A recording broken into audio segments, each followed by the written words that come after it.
seperti solat faqid at-tahurain, orang yang terhalang daripada menggunakan air atau debu tanah.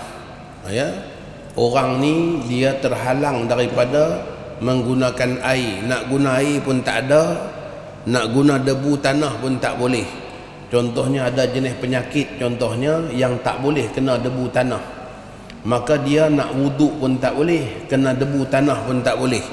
Maka kalau orang yang macam tu jadi imam, dia sembahyang dia wajib tiap-tiap waktu, dia wajib sembahyang, tapi dia sembahyang sekadar mana mampu dia. Maka disebabkan dia tak mampu berwuduk dan dia juga tak mampu dengan bertayamum, ataupun dia bertayamum juga tetapi dengan cara taklid mazhab Maliki, iaitu bertayamum pada ketui batu. Ya, sebab nak kena debu tak boleh, maka dia tayamum pada ketui batu. Tayamum yang macam tu juga, ya, hanya boleh untuk solat tadi, tetapi solat itu wajib diulang. Ya, solat itu wajib diulang.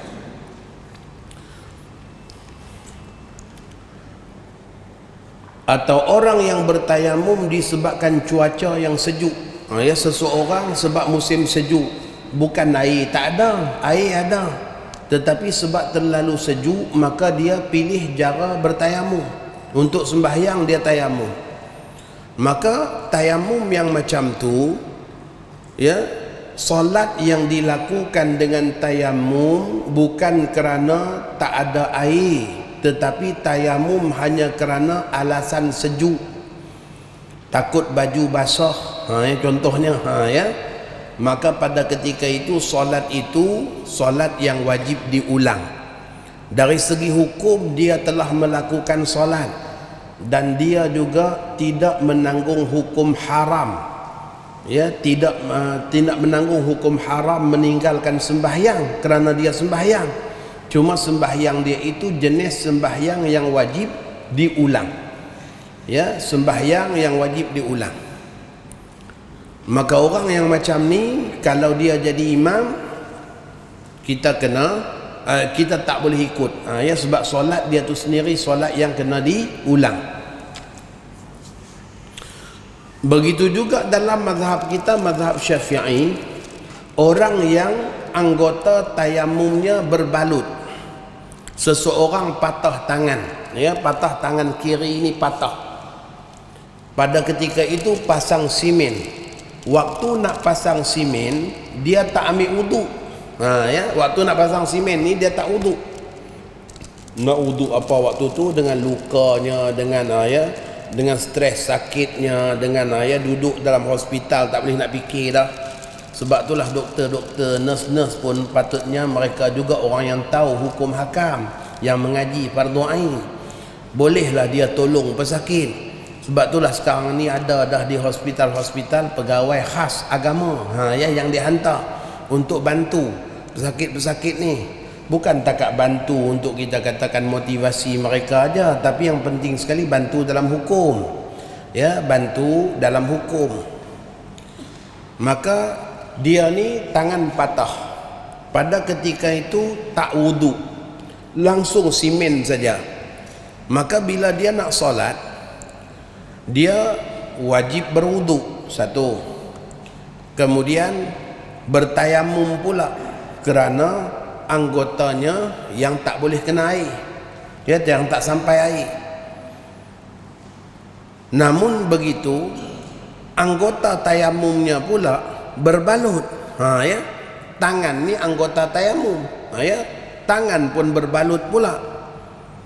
Maka pada ketika itu wajib wudu, wajib tayamum, wajib salat dan wajib qada. Orang kita apabila dah macam tu, wajib wudu, wajib tayamum, wajib salat, wajib qada. Dah halang-halang nak qada je lah ustaz, tak payah sembahyang langsung. Masya Allah, itulah keputusan ramai dalam kalangan masyarakat kita yang berada di hospital. Satu dapatan kajian universiti didapati macam tu. Kan bila masuk hospital aja langsung drip 1 jarum. Bila dah drip 1 jarum, dia letak plaster. Maka pada ketika itu tempat ni anggota tayamum. Bila wuduk sekalipun, ya, tak habis, tak basah keseluruhan, kena tayamum. Bila tayamum sekalipun, anggota dia pula yang terhalang debu daripada kena. Maka pada ketika itu dapatan yang kita dapati, ya, ramai yang buat keputusan dah alang-alang nak kena qada, biar qada nanti ajalah, keluar hospital baru qada. Maka berbuat demikian hukumnya haram kerana meninggalkan solat dengan sengaja. Dalam hadis Nabi kita katakan, idza amartukum bi syai'in fa'tu minhu mastata'tum. Apabila saya perintahkan kalian dengan satu perintah, maka buatlah perintah itu kadar mampu kalian. Maka mampu bagi orang tadi, dia wajib wudu, dia wajib juga tayamum, dia wajib juga solat, dan dia wajib juga qada. Ya, dia wajib qada. Apabila didapati satu dapatan yang kajian yang dibuat, didapati ramai sangat yang buat keputusan baik qada aja, maka dengan sebab itulah, ya, Majlis Fatwa Kebangsaan menganjurkan supaya bertaklid kepada mazhab Hambali, di mana mazhab Hambali sekadar lalu wajah air atas plaster tadi, tetapi tidak perlu qada. Ya, solat dan tak perlu qada. Ya, maka kadang-kadang ni, ya, kadang-kadang perlu juga kita melihat kepada situasi dan keadaan. Fatwa-fatwa yang dikeluarkan tu dah ambil kira dah keadaan masyarakat semasa. Ya, daripada orang ni langsung tak semayang, nak tunggu qada nanti, lebih baik dia juga kekal sembahyang walaupun bertaklid kepada mazhab Hambali. Ya, kerana nak memujuk umat ni supaya jangan tinggal kewajipan. Ya, itu pentingnya kita mengetahui keluasan fiqh. Ya, dan bila kita tahu macam tu, tak adaklah kita duk hentam AJK, Majlis Fatwa dan sebagainya.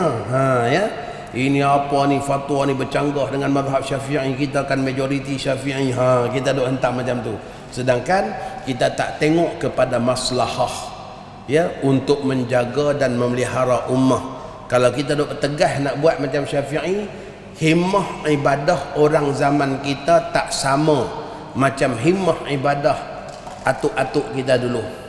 Ya, zaman dulu bila tok guru kata wajib wudu, wajib tayamum, wajib solat, wajib qada, maka kata dia, baiklah, tok guru dah cakap macam tu, saya buat. Zaman lah, ya, wajib wudu, wajib tayamum, wajib solat, wajib qada. Dah halang-halang nak qada, baik qada aja. Zaman kita, ya, dah halang-halang nak qada, baik qada aja nanti. Ini zaman kita macam tu. Ya, pemikiran manusia tu dah macam tu. Ya, maka dengan sebab itulah perlu dilihat, ya, perlu kepada kita katakan rujukan fatwa untuk menyelamatkan ummah. Ya.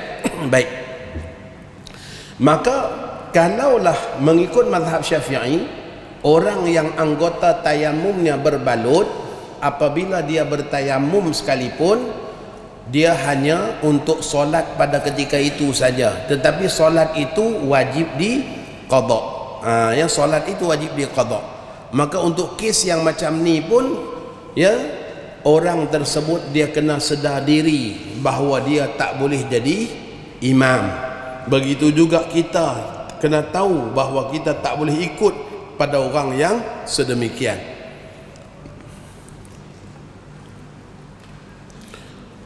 Perhatian,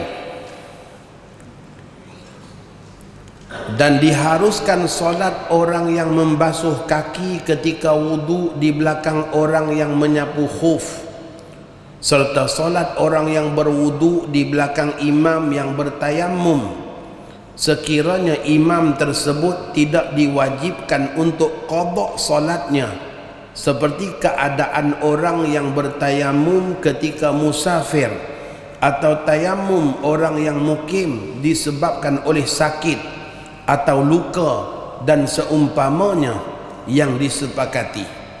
Maksudnya tayamum yang kita tak boleh ikut ni kalau tayamum yang tak sempurna yang menyebabkan solat itu wajib diulang. Tetapi kalaulah contohnya orang ni dia berwuduk kemudian dia bertayamum sebab bahagian kaki dia ya yang tak boleh kena air, kakinya bersimen, ya, kaki bukan anggota tayamum, ya, kaki bukan anggota tayamum. Anggota tayamum muka dengan tangan saja. Maka apabila kaki tak boleh kena air, pada ketika itu dia berwudu. Selepas dia berwudu, dia bertayamum pula untuk menggantikan bahagian basuhan kaki yang tak boleh kena air.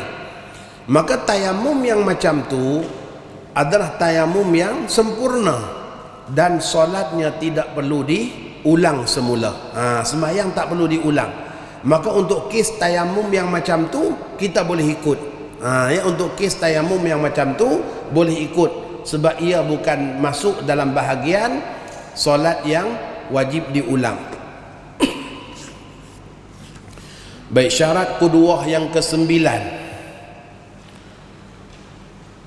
tidak mengikut kepada seorang makmum yang sedang ikut solat di belakang imam yang lain. Kita tak boleh mengikut kepada seorang makmum yang sedang ikut kepada orang lain. Ya, jadi kalaulah dengan seseorang tu sedang solat ikut kepada orang lain, tiba-tiba kita datang pergi takbir, jadikan dia pula imam kita, maka hukumnya tidak sah. Ya, hukumnya tidak sah. Tidak sah kedua kepada seorang yang sedang mengikut kepada orang lain kerana dia sendiri sedang mengikut kepada orang lain. Maka dengan itu kecacatan solatnya juga ditanggung oleh orang lain. Sedangkan seorang imam itu hendaklah orang yang boleh menanggung kecacatan solat orang lain. Imam tanggung kecacatan solat ni gambaran dia macam mana kita sebutkan tadi, iaitu dalam bab sujud sahwi. Ya, apabila makmum tinggalkan perkara-perkara yang dituntut sujud sahwi, tapi sebab dia seorang makmum dia tak perlu buat sujud sahwi kerana imam tanggung semua. Ya, maka bila kita nak ikut pada seorang imam, imam yang boleh menanggung semua kesalahan kita tadi tu. Jadi kalau dia pun kesalahan dia ditanggung oleh orang lain sebab dia pun makmum juga, mana boleh kita nak tumpang pada dia. Ya, itu maksudnya. Sekiranya ada dua orang yang sedang solat dan tidak diketahui mana satu yang jadi imam, atau syak seorang menjadi imam kepada seorang lagi, maka tidak sah mengikut kepada salah seorang daripada keduanya.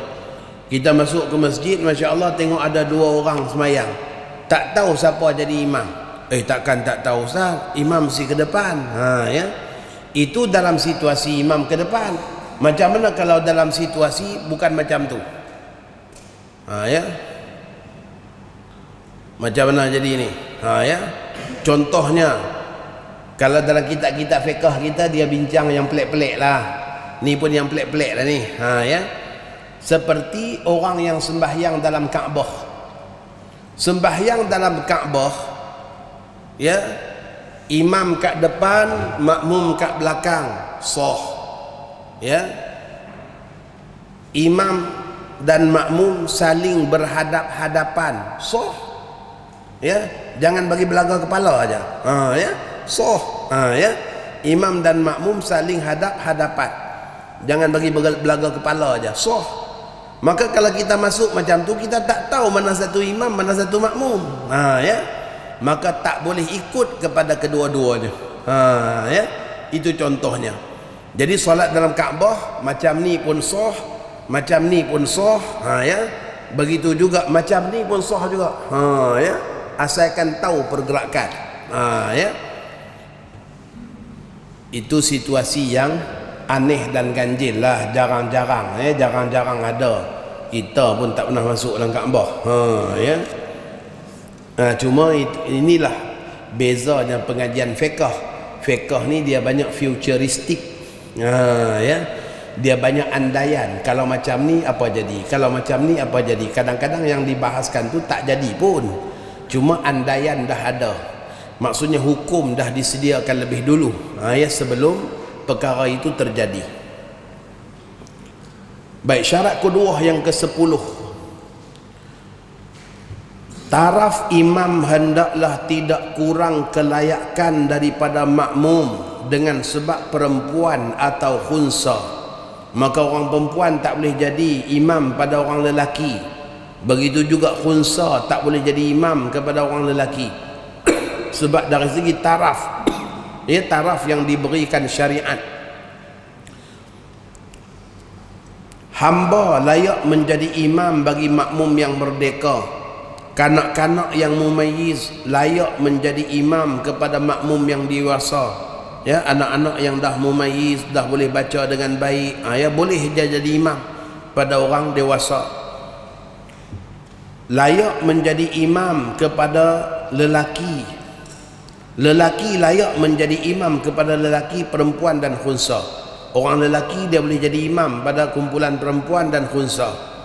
Perempuan hanya layak menjadi imam kepada perempuan saja.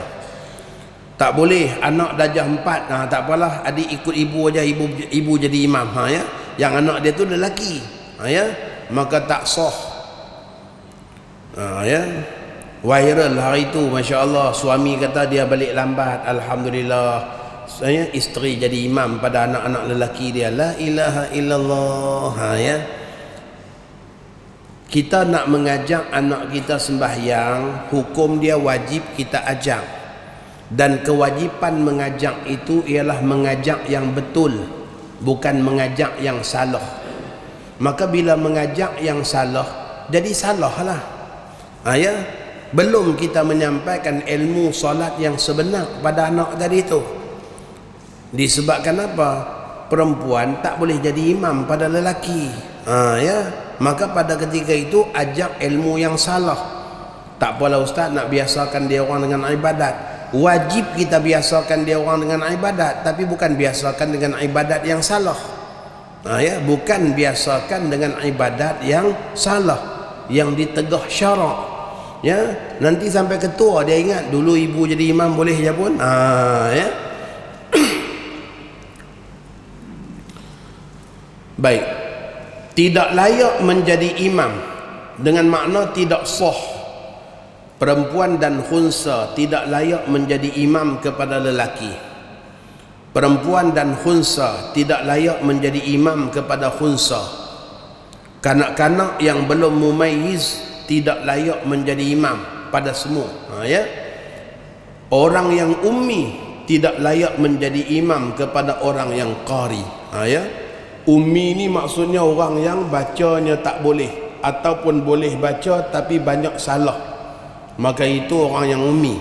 Ada ummi yang langsung tak boleh baca, ya. Ummi yang langsung tak boleh baca, macam orang bisu, dia mana boleh baca, ya. Sebab apa orang bisu tak boleh baca? Sebab telinga dia tak pernah mendengar. Maka bila telinga tak mendengar, dia tak ada sumber maklumat, ya, untuk mengeluarkan suara. Dia tak tahu nak tiru. Kita ni boleh bercakap, boleh sebut, boleh apa, sebab kita dengar, maka kita boleh sebut. Orang bisu bukan dia tak ada lidah, bukan dia tak ada suara, tapi disebabkan dia langsung tak dengar. Saya tak boleh bayanglah hidup sunyi tak dengar apa, tuan-tuan, ya. Itulah hal keadaan mereka, masya-Allah, ujian Allah pada mereka, ya.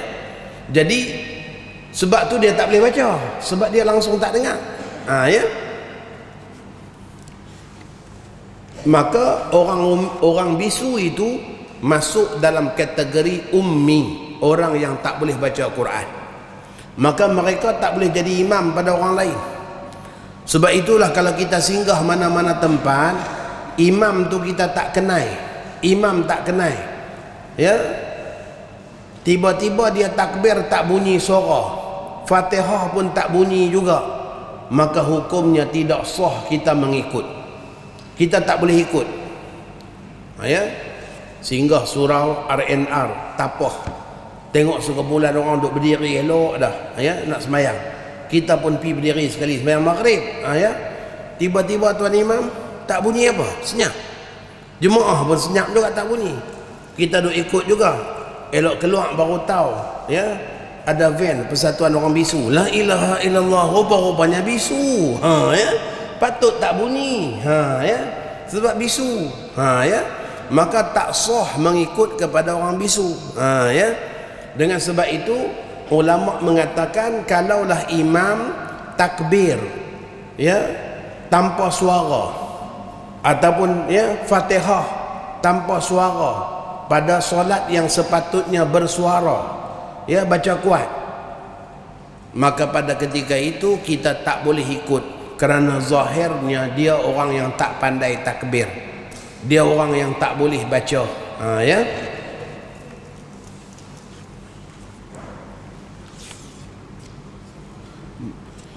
Baik, 28-29. Maksud ummi ialah seorang yang cacat bacaan Al-Fatihahnya, meskipun hanya sebahagian daripada Al-Fatihah, seperti hilang satu huruf.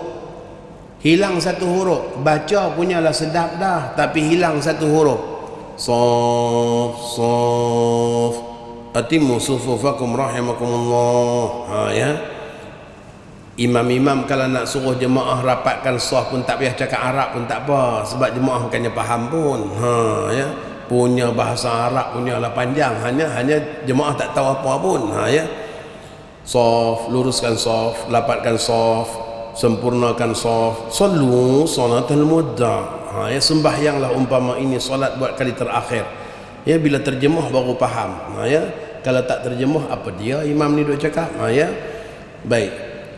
Allahu Akbar, Bismillahirrahmanirrahim. Ya. Dia bukan baca Bismillah, dia baca Bismillahirrahmanirrahim. Baknya tak ada. Ya, maka bila baknya tak ada, solatnya tak cukup huruf. Ya, Fatihahnya tak cukup huruf. Bila tak cukup huruf, maka tidak sah. Ya, bila tak cukup huruf, maka tidak sah solat. Jadi hati-hati, ya, baca bagi elok. Tasmi' bagi guru-guru dengar untuk mengesahkan baca yang macam ni dah sah sembahyang. Ya, kadang-kadang tak perasan. Ya, kadang-kadang tak perasan. Ada seorang jadi imam, dia baca pelik. Iyyaka na'budu wa iyyaka nasta'in. Ya. Tapi bila kawan-kawan tegur, dia kata hampa cemburu dengan aku. Ya, hampa mengaji syubra 3 tahun saja. Saya mengaji Mekah Masjidil Haram 27 tahun. Masya-Allah. Ya. Kita nak kata apa ke dia? Dia mengaji Mekah 27 tahun. Cuma kita boleh balas balik, iyalah enta 27 tahun di sana, tapi imam sana pun tak baca macam enta. Ya. Kawan-kawan duk teguk ni tak boleh makan dia. Satu hari bila saya sampai, depa cerita, Syekh entahlah teguk pula, kut-kut dia nak dengar. Ya. Maka pada ketika itu kita buat helah. Dia jadi imam tarawih baca surah Furqan. Jadi kita rakam. Ya, rakam ni. Ya. Pi duk berdiri dekat speaker tu rakam. Ya, bacaan Fatihah dia. Kemudian esok pi ziarah. Syekh, ana ada seorang sahabat dia baca Fatihah, ana dengar macam pelik sikit. Nak minta enta dengar tengok, kut-kut enta pun dengar pelik macam mana juga. Tekan bagi dia dengar. Dia kata apa baca macam ni, pelik sangat ni. Ya, hanya tu dia yang baca. Ya, hanya tu dia yang baca. Ya. Kenapa pelik sangat ni? Tak berapa betul ni sebut ni. Kat mana tak betul? Ni iya tu salah tu. Lepas tu kita pun tekan sambung. Ni suara enta lah. Enta baca surah Furqan malam kan? Ya. Barulah nak ucap terima kasih. Rupa-rupanya ya tak perasan kata dia sendiri silap. Ya. Itu kadang-kadang nak menegur ni jangan duk kata salah aja, biar dia sendiri kata dia salah. Ya, kita jangan kata dia salah. Kalau kita kata dia salah tu yang payah nak terima tu. Ya. Dia dengar dia sendiri kata salah ni. Ya, baru kita dedahkan ni entahlah ni. Ya, bukan orang lain. Ya. Baru nak terima. Baik. Begitu juga seseorang yang tidak dapat mengeluarkan atau menyebutkan satu huruf dalam surah Fatihah itu berdasarkan makhraj huruf. Ya. Dia tak boleh sebut huruf dengan ketepatan yang sebenar. Rabbil alamin, patutnya dengan ain. Ain. Rabbil alamin. Huruf ain ni bunyi di halqum. Ya. Jangan pula ain bunyi di hidung. Tapi kalau ain bunyi di hidung pun masih lagi lah tak berubah makna. Alhamdulillahi Rabbil Alamin. Dia bunyi di hidung sikit, sengau aja lah. Ya, tapi tak berubah makna. Tapi kalau ain tu bunyi jadi hamzah, Rabbil Alamin, bukan Alhamdulillahi Rabbil Alamin, dia baca maka pada ketika itu berubah makna. Al-alamin, semesta alam. Al-alamin, orang-orang sakit. Maka tidak sah salat. Ya, kerana tukar huruf. Jadi perbetulkan sebutan ain. Mengaji dengan ustaz-ustaz kita ya di Darul Hadis ni, betulkan. Ya, mudir kita pun ada, betulkan. Ya, ain bagi tepat. Kalau dah cuba dengan ustaz-ustaz juga pun tak dapat juga sebut ain yang tepat, belajar dengan burung gagak. Burung gagak pandai sebut ain. Ya, tepat sebutan ain dia, bunyi di halqum. Ya. Tepat sebutan ain dia. Ya. Rabbil ya. Jadi jangan bunyi di hidung. Jika ternyata bahawa imam yang diikuti seorang ummi yang tidak tahu membaca, maka solatnya tidak sah. Macam tadi, ya, dah selesai sembahyang dah, bila keluar baru tahu rupa-rupanya jemaah bisu. Ya, kawan tu duk cakap dah, jangan tak boleh, kata dia. Ya, tak tahu pergi duk ikut juga. Ya, rupa-rupanya bisu. Ya, jadi wajib ulang semula solat. Jika seorang yang ummi menjadi imam kepada satu jemaah yang tahu membaca dan jemaah yang tidak tahu membaca, maka solat jemaah yang ummi sah, manakala solat jemaah yang tahu membaca itu tidak sah dan wajib diulang semula. Macam tadi, ya, orang bisu jadi imam kepada sekumpulan orang bisu sah. Tiba-tiba seorang yang boleh baca pergi ikut orang bisu, maka dia tak sah. Dia wajib ulang. Kumpulan bisu, ya, sama-sama dia dah sah. Sah solat para makmum yang mengikut seorang imam yang melakukan kesalahan dalam bacaan surah, sedangkan bacaan Fatihah baik. Waktu baca Fatihah, Masya Allah, kita dah dengar macam Masyari Rashid punyalah sedar. Ya, Alhamdulillahi Rabbil Alamin Ar-Rahmanir Rahim. Dah macam Masyari Rashid lah waktu baca Fatihah. Tiba-tiba bila baca surah, dia kembali lidah Jawa dia. Ya, baca macam Jawa pula dah. Alam tara kaifa fa'ala rabbuka bi ashabil fil. Jadi macam tu, la ilaha illallah. Kita kata ni antara dua darjat ni. Yang tadi punyalah kearaban, tiba-tiba jadi Jawa pula dah. Ya. Alam tara ya, jadi Jawa. Tautlin jadi totlin. Ya. Maka kalau macam tu, sebab Fatihah dia sah, maka kita boleh ikut. Ya, sebab bacaan surah dia aja ada salah. Bacaan surah bukan rukun, maka sah ikutan kita. Ya, sah ikutan kita. Wajib makmum yang qari, yang pandai membaca, bermufaraqah apabila mendapati imamnya melakukan kesalahan dalam bacaan Fatihah yang mengubah makna. Ubah makna. Yang pertama, ubah makna, kita tak boleh ikut. Al-alamin jadi al-alamin, mustaqim jadi mustaqin. Ya, mustaqim jadi mustaqin, berubah makna, tak boleh ikut. Ya, begitulah juga alhamdu dengan ha, tiba-tiba dia baca alhamdu, ya, dengan ha, maka berubah makna, tak boleh ikut. Begitu juga berubah makna pada baris, dia tertukar baris yang mengubah makna. An'amta alaihim, yang telah kau beri nikmat kepada mereka. Tiba-tiba dia baca an'amtu alaihim, yang telah aku beri nikmat pada mereka. Maka tidak sah solat. Disebabkan apa? Berubah makna. Maka wajib kita mufaraqah. Atau mengurangkan kalimah, kurang kalimah, macam yang saya kata Sidi rosak tadi tu. Ia kena budu macam tak berapa dengar. Ia kena budu sain. Ujung jadi macam tu. Tak berapa jelas. Maka tak boleh ikut kerana tak cukup kalimah. Atau huruf-huruf dalam surah Fatihah, mengurangkan huruf dalam surah Fatihah sama juga. Bismillah tak berapa dengar tadi. Atau meninggalkan sabdu dalam surah Fatihah ada 14 sabdu. Meninggalkan sabdu bermaksud meninggalkan satu huruf idgham. Meninggalkan satu huruf idgham. Maka pada ketika itu tak cukup huruf Fatihah.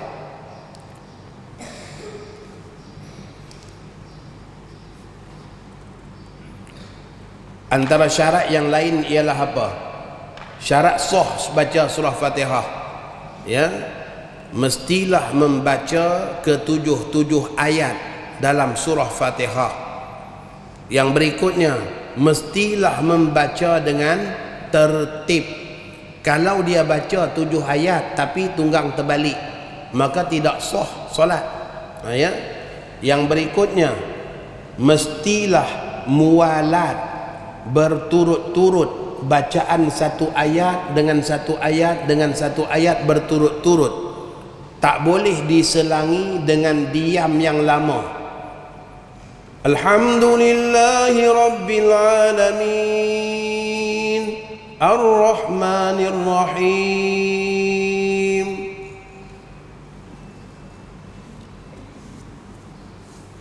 Malik Yaumiddin. Tak boleh macam tu. Kau ni kata imam pengsan ke apa tu, tiba-tiba senyap, tak boleh, berselang lama. Berhenti sekadar bernafas saja, dengan adab tilawah. Dan begitu juga tak boleh diselangi dengan zikir-zikir lain. Tak boleh diselangi dengan zikir-zikir lain. Sebab itulah kalau macam kita tengah baca Fatihah, tiba-tiba imam tersangkut, imam baca surah Sajadah, tiba-tiba lompat masuk surah Yasin, makin pergi makin Yasin, makin pergi makin Yasin. Duk harapkan kat belakang bantu, kat belakang semua lebay Yasin. Sudah. Tak ada yang hafal Sajadah. Maka kita nak bantu tuan imam. Nak bantu tuan imam. Imam baca watini wa zaitun, tapi kesudahan jadi wal as. Watini wa zaitun wa turi sinin, baca penghujungnya illal ladzina amanu wa amilus solihati wa tawasaw bil haqqi wa tawasaw bis sabr. Terkedu tu imam, aku mula watin, kenapa pun sudah jadi wal as. Kadang-kadang mula wal as pun sudah jadi watin. Terkedu, ulang balik pun sama, kita kat belakang ni duk baca Fatihah, tapi sebab dia dah sangkut macam tu, kita bantu, kita berhenti sekejap, kita pun baca illal ladzina amanu wa amilus solihat, falahum ajrun ghairu mamnun. Maka pada ketika itu Fatihah kita terputus disebabkan diselangi dengan bacaan ayat lain. Maka kena ulang balik daripada awal, wajib ulang balik daripada awal. Tengah-tengah duk baca ni bersin, bila bersin je alhamdulillah, maka terputus dengan zikir, kena ulang balik daripada awal. Kena ulang balik daripada awal disebabkan terputus dengan zikir, maka tidak mualat bacaan Fatihah tadi. Kalau menguap macam mana? Tengah duk baca ni siratal ladzina an'amta alaihim, menguap dia, menguap dekat situ. maka dia kena ulang balik ayat tu. Dia kena ulang balik ayat tadi. Kalau sekadar menguap ya ataupun ya terputus kerana batuk, dia hanya ulang balik ayat yang tersalah tu ya, bukan ulang semula keseluruhan. Tapi kalaulah terselang tadi tu disebabkan zikir ataupun disebabkan baca ayat lain ataupun disebabkan berdoa, ya disebabkan berdoa, ya contohnya imam ada baca ayat-ayat yang ya ayat-ayat yang digalakkan kita berzikir, ya alaihissallahu bi ahkamil hakimin, kita kat belakang pun bala wa nahnu ala dzalika minasyahidin, maka terputus, ya disebabkan zikir tadi itu terputus bacaan Fatihah, kena ulang balik. Sabbihisma rabbikal a'la, maka kita pun sahut subhana rabbiyal a'la. Tengah dah baca Fatihah tiba-tiba berhenti subhana rabbiyal a'la, maka kena ulang balik. Disebabkan apa? Terputus dengan zikir. Ya Fatihah kita tu dah terputus dengan zikir. Ya, kawan sebelah bersin, kita pula sahut yarhamkumullah. Kalau yarhamkallah batal. Sebab apa? Jadi komunikasi. Tapi kalau kita baca yarhamkumullah, ulama kata tak batal, sebab jadi doa kepada semua orang ya yang ada, maka tak batal, ya. Tetapi memutuskan mualat, berturut-turut pada baca Fatihah.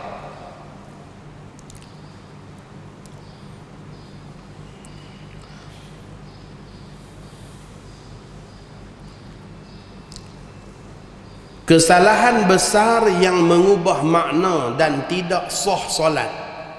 Yang pertama, membaca an'amta dengan an'amtu atau an'amti. Ya, begitu juga iyyaka dia baca tanpa sabdu, iyyaka. Semua ni berubah makna, maka tidak sah solat. Yang berikutnya al-mustaqim, dia baca dengan al-mustaqim dengan sa. Ya bukan dengan sin, dia baca dengan sa. Yang berikutnya al-maghdub, dia baca dengan al-mardub. Ya ghairil mardubi alaihim, ya bukan maghdu, mardu, ya mardubi, ya maka juga tidak sah. Yang berikutnya ad-dallin, dia baca dengan ad-dallin. Yang ni ada khilaf, dengan menukarkan dad kepada huruf dha mengikut qaul yang paling sahih. Qaul ashah kata tukar huruf dad kepada dha batal. Sebab apa? Sebab berubah makna. Ad-dallin orang-orang sesat, ad-dallin penduduk setempat. Tulis makna dia tu. Ya, ad-dallin orang-orang sesat, al-dhalin penduduk setempat, maka berubah makna. Maka qaul ashah kata batal sembahyang, ya. Dan ada qaul muqabil lawan kepada qaul ashah. Maksudnya dalam kalangan ashab Syafi'i ada pandangan yang kedua, iaitu mengatakan dimaafkan. Ya, antaranya Imam Nawawi ada sebut dalam Majmu', dimaafkan kerana huruf dad ni huruf yang berat bagi lidah orang bukan Arab. Huruf dad adalah huruf yang berat bagi lidah orang bukan Arab, maka dengan sebab itulah dimaafkan. Itu qaul yang kedua.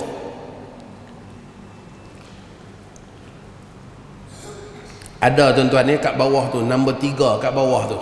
Ya, itu saya datangkan qaul yang kedua. Membaca allazina, menukar huruf zal dengan dal. Siratal ladi, bukan ladzi, ladi. Ya. Yang berikutnya alhamdu, baca dengan ha, alhamdu. Dan yang ketujuh, menghilangkan satu syaddah sabdu yang 14 dalam surah Fatihah. Itu semua kesalahan-kesalahan besar yang menyebabkan solat tidak sah. Berikutnya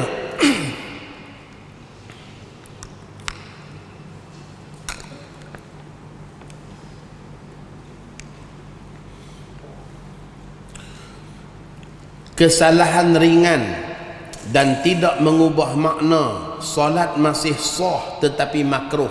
Sembahyang sah tapi makruh. Yang pertama, Maliki Yaumiddin dengan menambah sabdu pada lam. Maliki Yaumiddin, ya dia sabdukan lam. Maliki Yaumiddin, ya tak ubah makna, maka solat masih sah. Membaca tanpa dengung, pendek dan panjang harakat mat, tiada qalqalah dan sebagainya yang tak mengubah makna. Ya, baca tak cukup harakat mat tapi tak ubah makna, maka pada ketika itu ya hukum dia ialah kesalahan yang kecil. Ad-dhalin, baca dengan dhalin mengikut pandangan lawan kepada qaul yang paling sahih. Ni yang saya sebutkan tadi. Ya, ada ulama kita mengatakan dimaafkan kerana kesukaran bagi orang bukan Arab menyebut. Yang berikutnya al-mustaqim dengan menukar qaf dengan huruf ga. Ihdinas siratal mustaqim. Mustaqim, tolong buat catatan kat sini. Ya, Imam Ibnu Hajar kata batal solat. Jumhur Syafi'iyah yang lain mengatakan makruh dan tak batal. Ya, makruh dan tidak batal solat. Hanya Imam Ibnu Hajar saja yang kata batal solat. Ya, dan ia juga pandangan Imam Ibnu Hajar itu tak boleh dinisbahkan kepada pandangan mazhab, sebab ia adalah pandangan diri pribadi beliau.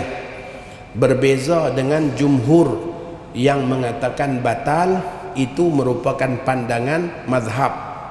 Ya, maka kalau ada kita dengar orang baca ihdinas siratal mustaqim, pada ketika itu ya kita kena ambil maklum yang kata tak sah solat ialah Imam Ibnu Hajar, mengikut pilihan beliau sendiri, bukan mengikut ya pandangan keseluruhan majoriti ulama mazhab Syafi'i.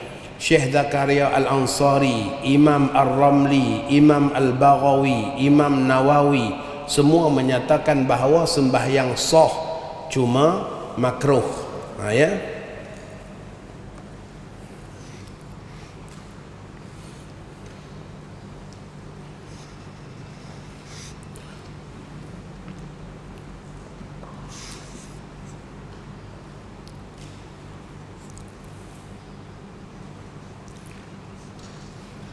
Yang berikutnya bismillah dengan menukar hak pada baris bawah dengan baris hadapan. Bismillah patutnya hi, bismillahi, tiba-tiba dia baca bismillahu. Ya, maka ia tak ubah makna, tetapi dia salah pada i'rab. Ya, salah pada i'rab yang tak mengubah makna. Jelas sekali bahawa orang yang melakukannya tu orang yang tak tahu bahasa Arab. Ya, kalau dia tahu bahasa Arab, dia melakukannya, maka hukumnya salah besar. Ya, tetapi dalam keadaan dia orang yang tak tahu, maka ia dianggap sebagai kesalahan kecil yang tak mengubah makna. Perhatian, jika imam membaca Al-Fatihah tanpa suara dalam solat lantang, solat jahriyah, sedangkan dia seorang yang tidak dikenali, maka solat makmum di belakangnya tidak sah, kerana pada zahirnya dia orang yang tidak pandai baca. Ya, takut jadi macam yang saya katakan tadi, ikut kepada sekumpulan persatuan bisu. Maka hukumnya tak sah.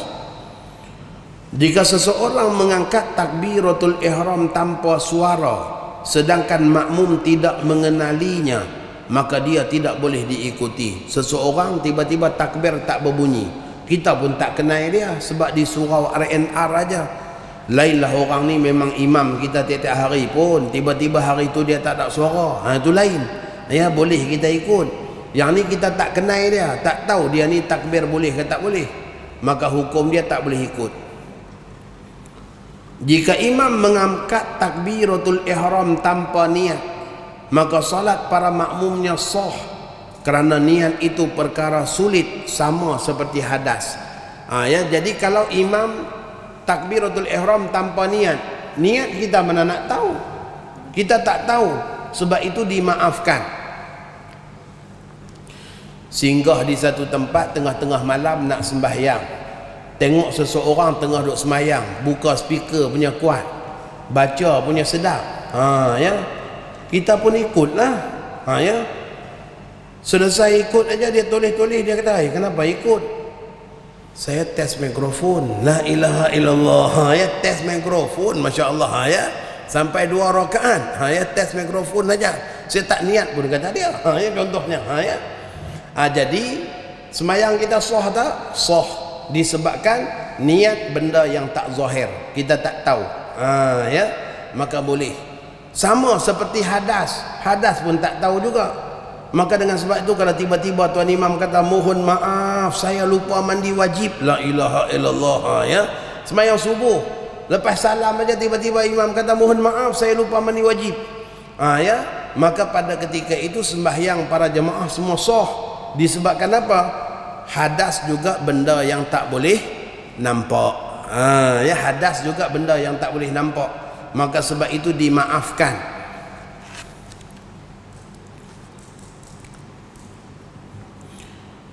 Jika diketahui imam yang diikutinya itu seorang yang ummi ketika sedang solat, maka wajib mufaraqah daripadanya dengan segera. Bila kita tahu imam ni orang yang ummi, ya, daripada bacaan tu kita dengar Fatihah dia memang tak tepat, memang ada salah, memang tertukar baris, ataupun memang ada berubah makna, maka wajib kita mufaraqah. Tak boleh lagi kita ikut juga. Kalau kita ikut maka solat kita batal, ya, kalau kita ikut solat kita batal. Singgah di satu kampung, Masya Allah, dengar tuan imam baca, kita pun terkejut, meletup-letup bacaan, ghairil maghdubi alaihim waladdallin, ya, makmum kalau imam dhalin macam tu, semangat amin dia pun sama juga, nanti dia pun amin, sama juga, ya. Jadi kita merasakan aku ni tak boleh lah, ni bukan standard aku lah baca sampai tengah-tengah ni, ya, ni main pada mana ni baca macam ni, ya, maka kita tak boleh ikut.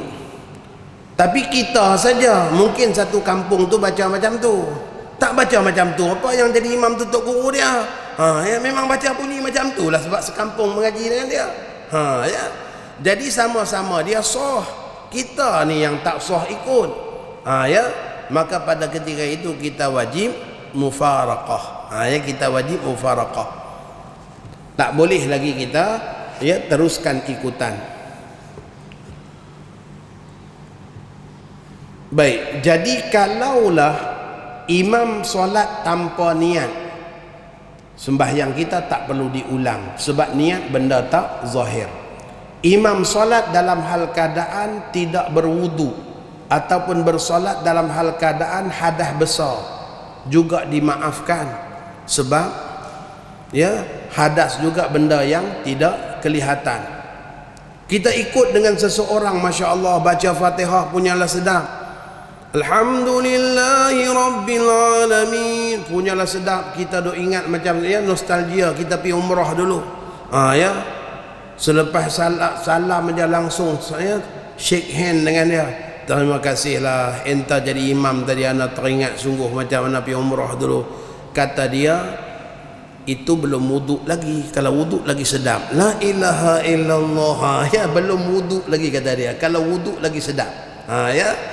Maka pada ketika itu sembahyang kita sah tak? Sah. Disebabkan apa? Hadas benda yang tak nampak, maka sembahyang tu tak perlu diulang. Ada 2 situasi sembahyang mesti diulang, ni 2 situasi ni.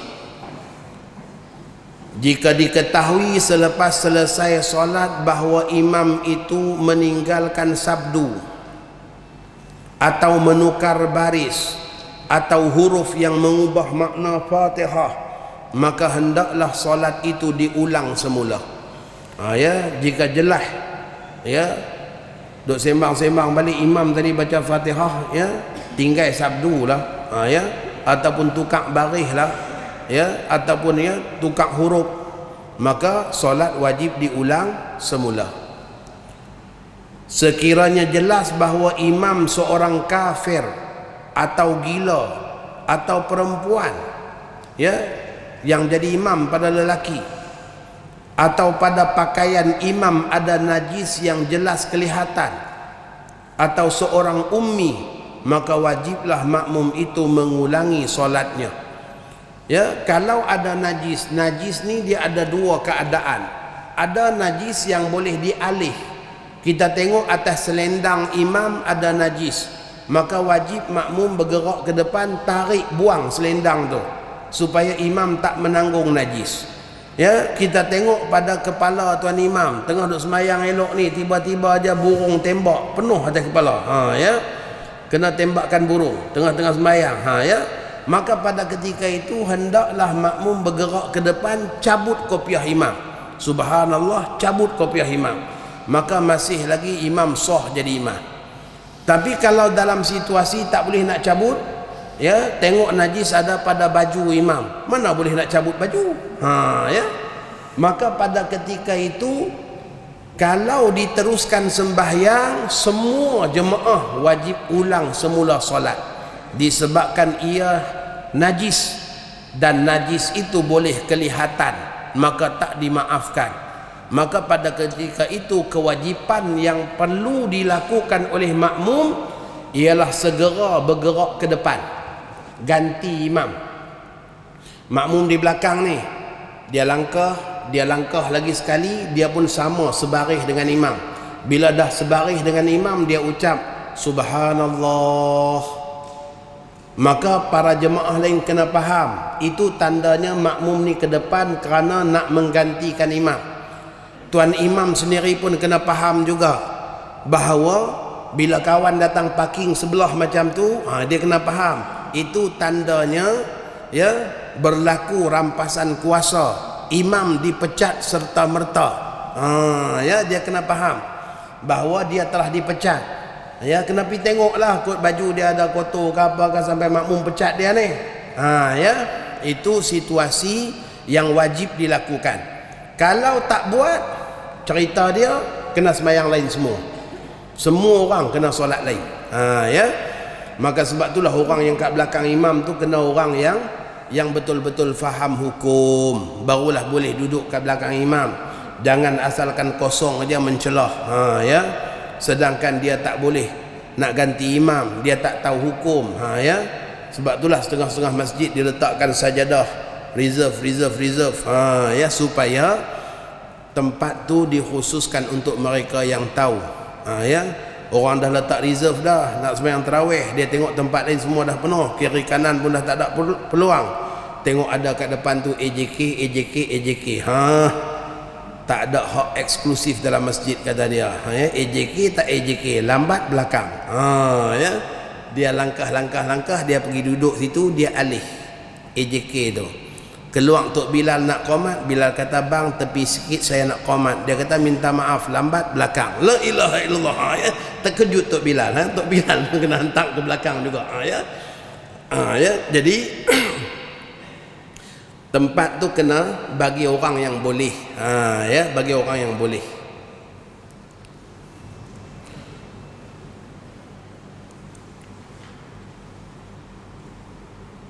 Tidak wajib ulang solat jika diketahui selepas selesai solat imam seorang yang berhadas atau pada pakaiannya ada najis yang tersembunyi. Tolong garis yang tersembunyi, takut nanti keliru dengan ada najis tadi. Najis yang zahir maka wajib ulang semula solat, wajib ganti imam. Najis yang tak zahir, contohnya di belakang tuan imam ada najis tapi kita semua tak nampak, disebabkan apa? Bukan disebabkan duduk jauh, bukan juga disebabkan kita ni semua orang yang tengok tempat sujud sampaikan khusyuk sangat sampai tak tengok langsung kepada badan imam. Bukan sebab tu kita tak nampak, disebabkan najis tadi tu ditutupi pula dengan selendang. Ya, jadi tuan imam pada belakang dia ada najis, tapi dia lipat kain lipat kain serban, dia letak pula kat bau, maka tertutuplah di bawah selendang itu sehingga tak nampak. Dah selesai semayang wirid pas semua dah, kemudian pergi nak minum dah, barulah dia tarik baru nampak cicak seekor duk mati macam tu, menanggung bangkai cicak, maka pada ketika itu sembahyang para jamaah tidak perlu diulang.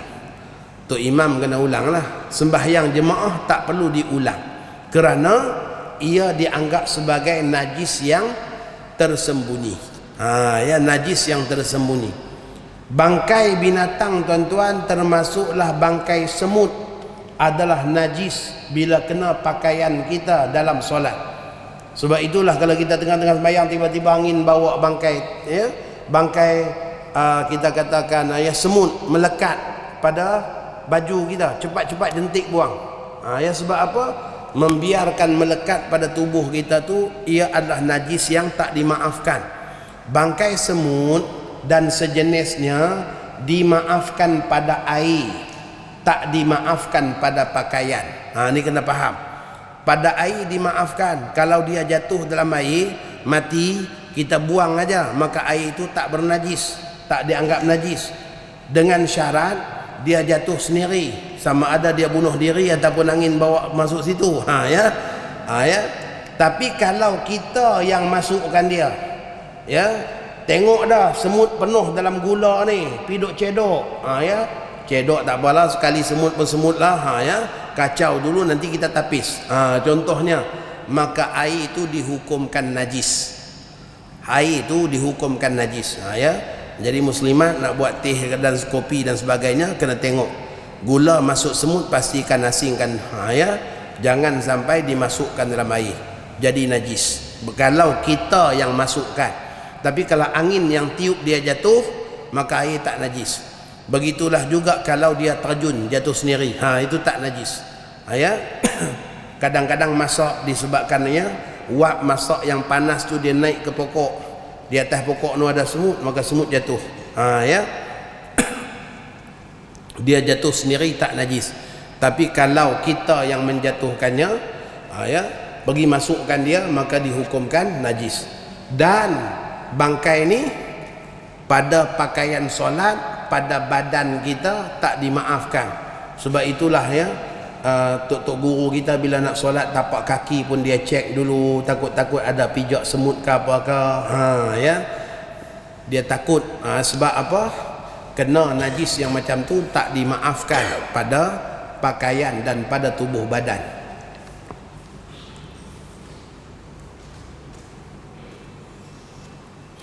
Jadi kalaulah tersembunyi, seumpama seorang yang gulung baju dia, lengan baju ni, dia jadi imam, dia gulung lengan baju ni, hukum dia makruh. Sinsing lengan ni hukum dia makruh dalam solat.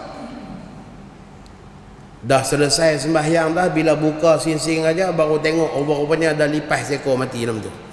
Contohnya, lemas, disebabkan tergulung, mati dalam seekor.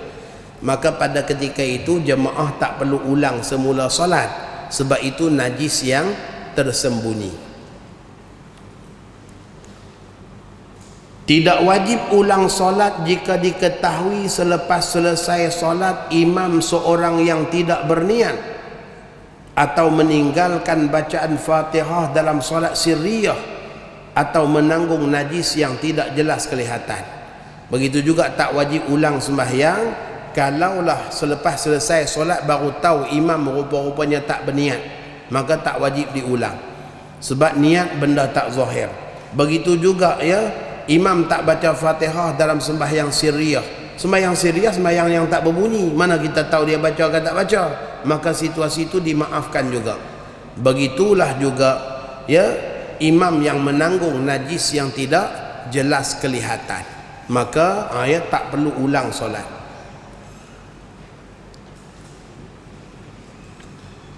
Tolong tambah satu lagi, wajib ulang solat kalaulah jelas kelihatan imam seorang yang solat dalam hal keadaan terdedah aurat.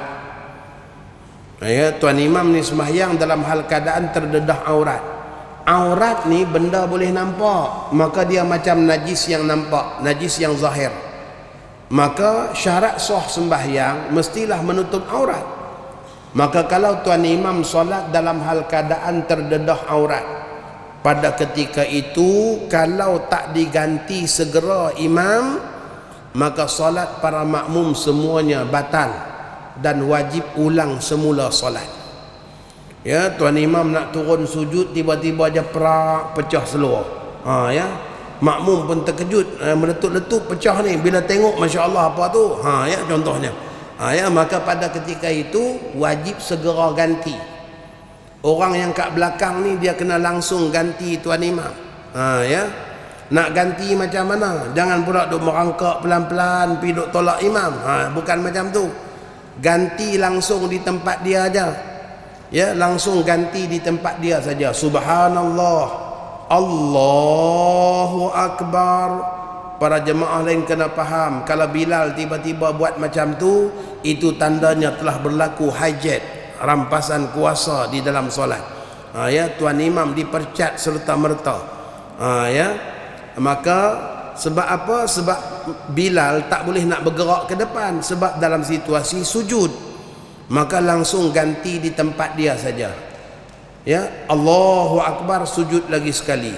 Allahu Akbar, tegak berdiri, baru bergerak ke depan. Ya, baru bergerak ke depan. Itu situasi rampasan kuasa. Ya, dalam situasi wajib. Sebab kalau tak dilakukan, sembahyang jemaah semuanya batal dan wajib diulang semula.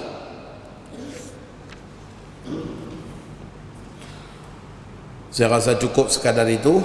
Ya, syarat kedua yang ke-11 ni panjang. Ya, panjang. InsyaAllah kita akan sambung dalam pertemuan-pertemuan yang akan datang. Ya, nanti bila kita jadualkan lagi pengajian, jangan tak datang. Ya, sebab banyak lagi benda yang kita nak mengaji, yang kita nak belajar. Wallahu a'lam. Allahumma ja'al jam'ana hadha jam'an marhumah wa tafarruqana min ba'dihi tafarruqan ma'sumah wa la taj'al fina wa la ma'na syaqiyan wa la matruda wa la mahrumah.